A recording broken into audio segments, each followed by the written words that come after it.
ओम शांति। पहले जो पाप हो गए हैं उससे छुटकारा कैसे पाएं? एक बहन जी का प्रश्न है। ईश्वर का ज्ञान आपका सत्संग सुनकर के जीवन में बहुत बदलाव आया है, जिससे मैंने अभी वर्तमान में तो पाप कर्म करना बंद कर दिए हैं। कोई भी मैं ध्यान रखती हूँ ऐसा कोई पाप कर्म ना बन जाए, लेकिन पूर्व जन्म के जो पाप हो चुके हैं पूर्व के, उसको कैसे नष्ट किया जाए। तो देखिए, बहुत भाग्यशाली हैं आप जो आपका कोई पुण्य कर्म उदय हुआ है, जो ईश्वर के ज्ञान की आपको प्राप्ति हुई है और उसके बाद आपको अपने ही कर्मों का ज्ञान मिला है और अपने द्वारा ही किए गए कर्मों को भी आप महसूस कर रहे हैं कि पूर्व जन्म के भी कोई पाप कर्म हैं जो आपके सिर पर बोझा बन करके हैं। और ये हर इंसान के साथ होता है, क्योंकि हर जो आत्मा होती है, हर मनुष्य आत्मा के साथ उसके पूर्व का किया हुआ कर्म, शुभ और अशुभ, अच्छा और बुरा, उसके साथ में ही चलता है। लेकिन कुछ आत्माएं होती हैं जिनका पुण्य उदय हो जाता है, वर्तमान में वो पुण्य कर्म करती हैं। ईश्वर की प्राप्ति होने के कारण, ईश्वरीय ज्ञान प्राप्त होने से उनको अपने पूर्व के किए हुए पाप कर्मों का ज्ञान भी होता है और उसको कैसे नष्ट किया जाए ये भी उनके अंदर संकल्प आने लगते हैं। तो ये बहुत महान और पुण्य आत्माएं होती हैं। बाकी तो दुनिया में किसी को कर्मों की गति और पूर्व में हम क्या करके आए हैं, वर्तमान में क्या कर रहे हैं, उससे कोई मतलब नहीं होता है। और जो उनसे आता है, जो उनके मन में आता है, और वो कर्म करते रहते हैं, लेकिन उसकी भी उनको सज़ा ज़रूर मिलती है। ऐसा नहीं है कि अगर वो नहीं समझ रहे हैं तो उसकी उनको सज़ा ना मिले, ऐसा नहीं होता है। भले आज दुनिया में लोग ये भी कहते हैं कि भाई अनजाने में हो गया है, और अनजाने में अगर कोई काम हो जाए, कोई कर्म हो जाए तो उसका दंड नहीं मिलता है, ऐसा नहीं है। देखिए, जो भी हमने कर्म किया है उसका फल तो हमें भोगना ही पड़ेगा। जो कर्म किया है तो वो कर्म फल सहित उस कर्ता के पास पहुंच ही जाता है, किसी ना किसी रूप में, किसी ना किसी समय पर। एक दिन उसको जब उसका समय आ जाता है तो उसका फल उसको ज़रूर भोगना पड़ता है। ऐसा नहीं है, आप इस धोखे में ना रहें कि अगर आपको पता नहीं है, आपको ज्ञान नहीं है, आपको कर्मों की गति को नहीं जानते हैं, तो आपने जो अनजाने में कर्म किए हैं उसकी आपको सज़ा नहीं मिलेगी। अगर ये सोचते हैं तो ये आपकी बहुत बड़ी भूल है और अपने आप को धोखा दे रहे हैं। देखिए, एक छोटा बच्चा होता है और एक बड़ा व्यक्ति होता है। छोटे बच्चे को ज्ञान नहीं है, कोई बिजली का तार डला है। अब छोटे बच्चे को ज्ञान नहीं है, उसको पता नहीं है कि इसमें करंट होता है, लेकिन अगर वो छोटा बच्चा उस बिजली के तार को पकड़ेगा तो उसको करंट लगेगा या नहीं लगेगा? उस छोटे बच्चे को भी करंट लगेगा जिसको उसका ज्ञान नहीं है, और जो बड़ा व्यक्ति है जिसको उसको ज्ञान है कि इसमें करंट है, वो पकड़ेगा तो उसको भी करंट लगेगा। बच्चा पकड़ेगा तो बच्चे को भी करंट लगेगा। छोटा बच्चा है, उसको पता नहीं है कि दूध गर्म रखा है, अगर वो उसमें हाथ डालता है तो उसका हाथ जल जाता है, अगर वो अग्नि में हाथ डालता है तो उसका हाथ जल जाता है, भले उसको ज्ञान ना हो कि गर्म चीज़ है। और बड़ा इंसान, समझदार कोई व्यक्ति हाथ डालता है तो उसका हाथ भी जलता है। इसी प्रकार से कर्म जो भी किया जाता है, जाने या अनजाने में, उसका फल तो हर एक को भोगना ही पड़ता है, उससे कोई छूटता नहीं है।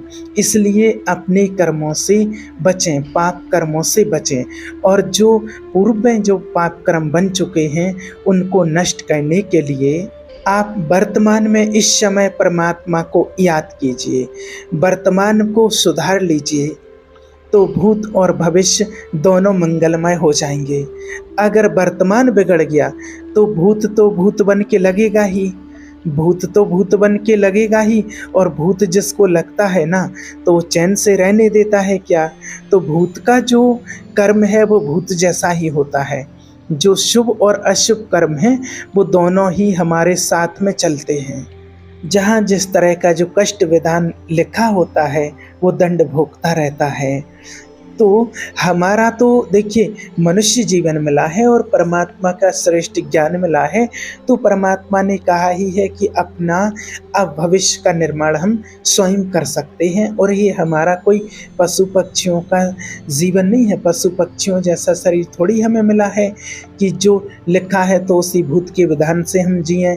हम वर्तमान में नया भाग्य रचेंगे, हम वर्तमान में अपना मंगल विधान रच सकते हैं। ये हमें परमात्मा ने ज्ञान दिया है, क्योंकि वो भाग्य लिखने वाली कलम उसने हमारे हाथ में दी हुई है। तो हम अपने श्रेष्ठ भाग्य की रचना और पूर्व जन्म में जो पाप कर्म हुए हैं उनको हम नष्ट कर सकते हैं। ये छूट सिर्फ मनुष्य आत्माओं को ही मिलती है कि हम अपना नया भाग्य लिख सकते हैं, रच सकते हैं अपने कर्मों से। तो पूर्व जन्म के पाप कर्मों को नष्ट करने के लिए सिर्फ एक परमात्मा की याद, अखंड याद हमारे मन में बनी रहे। परमात्मा को हमें याद करना है और ब्रह्म मुहूर्त में उठ करके परमात्मा का ध्यान करना है, मेडिटेशन करना है।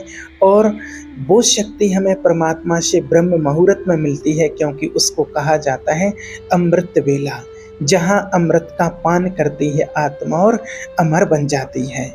तो उस ब्रह्म मुहूर्त में जब हम परमात्मा को याद करते हैं तो हमारे पाप कर्म नष्ट होने लगते हैं। उसी प्रकार से जिस प्रकार एक सोने का कोई आभूषण होता है और जब उसमें अलाय पड़ जाती है, उसमें जंग आ जाती है, तो आप सभी ने देखा होगा उसके लिए क्या किया जाता है। हम सुनार के पास ले जाते हैं और वो उसको अग्नि में तपाते हैं, आग में डाल देते हैं, जब उसमें ज़्यादा जंग पड़ जाए, और आग में डाल करके फिर उसको साफ करते हैं। तो अग्नि में डालने से उसकी जंग निकल जाती है और वो सोना साफ हो जाता है, वो फिर से प्योर सोना बन जाता है और चमकने लगता है, उसकी जो भी गंदगी होती है वो निकल जाती है। तो इसी प्रकार से हम मनुष्य आत्माओं में ज्ञान न होने के कारण से अलाय पड़ गई थी, जंग आ गई है।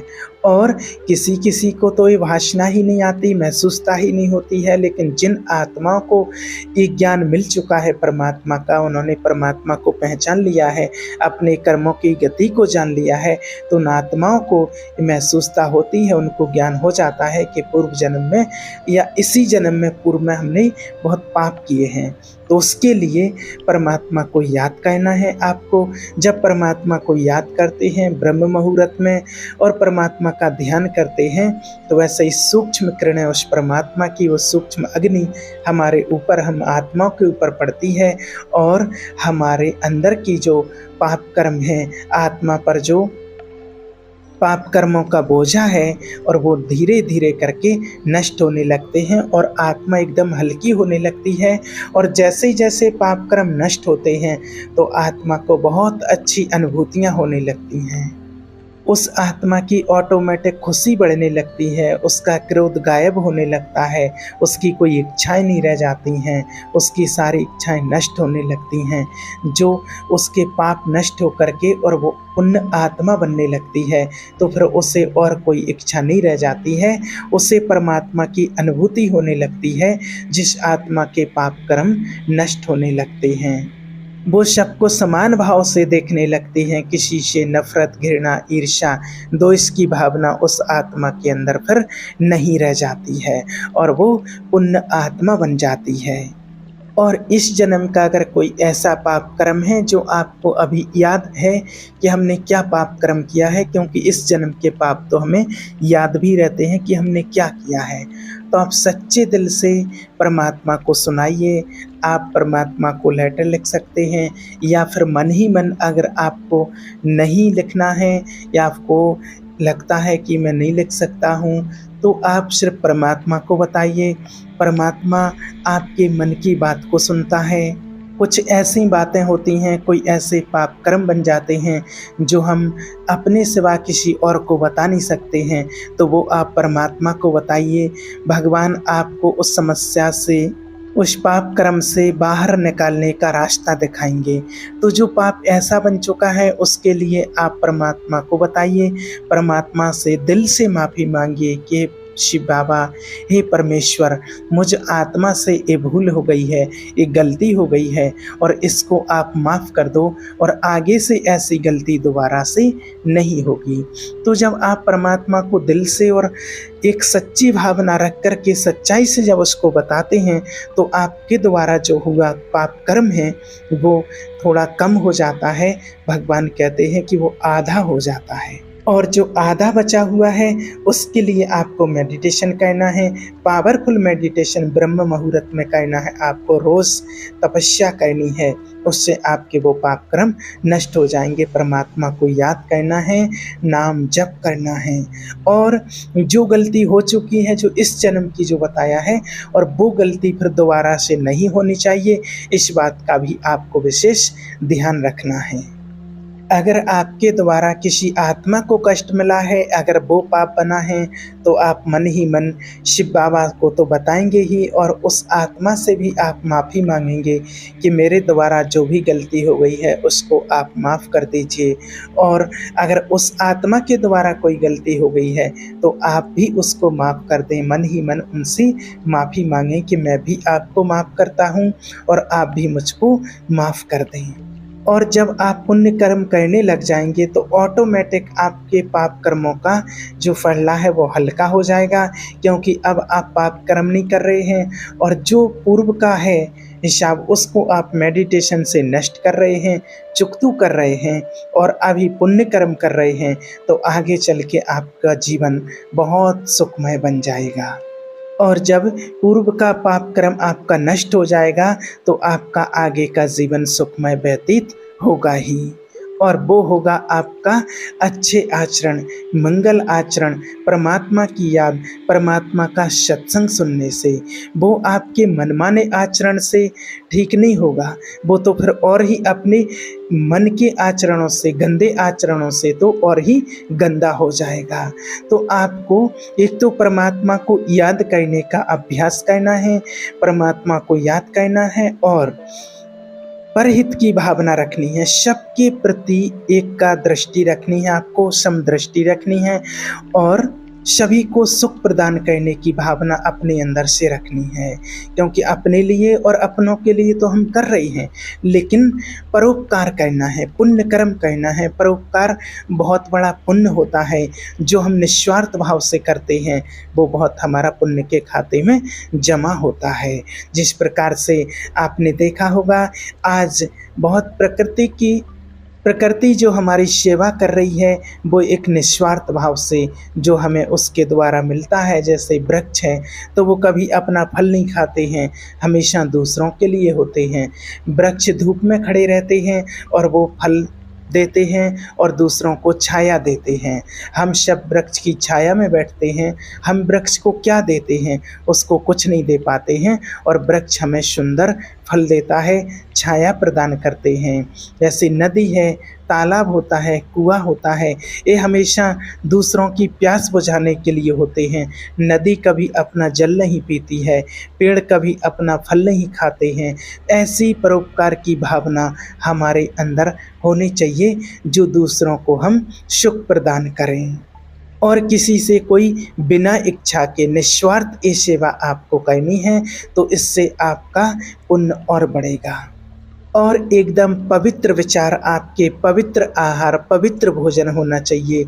आहार विहार विचार ये आपके बहुत पवित्र होना चाहिए, इसमें कोई अपवित्रता नहीं होना चाहिए।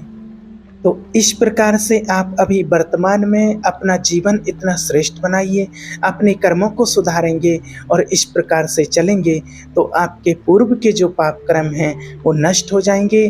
और जब पूर्व के पाप कर्म नष्ट होंगे तो आगे का भविष्य आपका बहुत अच्छा, सुखमय और मंगलमय होना ही है।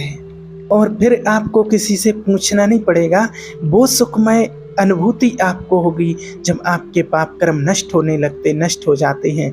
जिस प्रकार से आपने अगर किसी से कोई कर्जा लिया हो और वो कर्जा जब धीरे धीरे आप उसको चुकाने लगते हैं, जब आपके सिर पर कर्ज का भार रहता है तो आपको ज़्यादा अच्छा नहीं लगता, कई बार नींद नहीं आती है, एक बोझा सा लगता है कि इससे कब मुक्त हो पाएँ। और जैसे ही जैसे वो कर्जे से आप फ्री होने लगते हैं, तो आपकी थोड़ी-थोड़ी खुशी बढ़ने लगती है, आपको अच्छी अनुभूति होने लगती है। तो इसी प्रकार से जब आपके पाप कर्म नष्ट होने लगते हैं, तो धीरे-धीरे आपको बहुत अच्छी अनुभूतियाँ होने लगती हैं, परमात्मा की ओर आपको खिंचाव होने लगता है और जैसे-जैसे आप पाप कर्मों से मुक्त हो जाते हैं, तो ऑटोमेटिक आपका मन एकदम परमात्मा में लग जाता है और अपना जीवन सुखमय लगने लगता है, जीवन में खुशियाँ ही खुशियाँ आ जाती हैं। ओम शांति।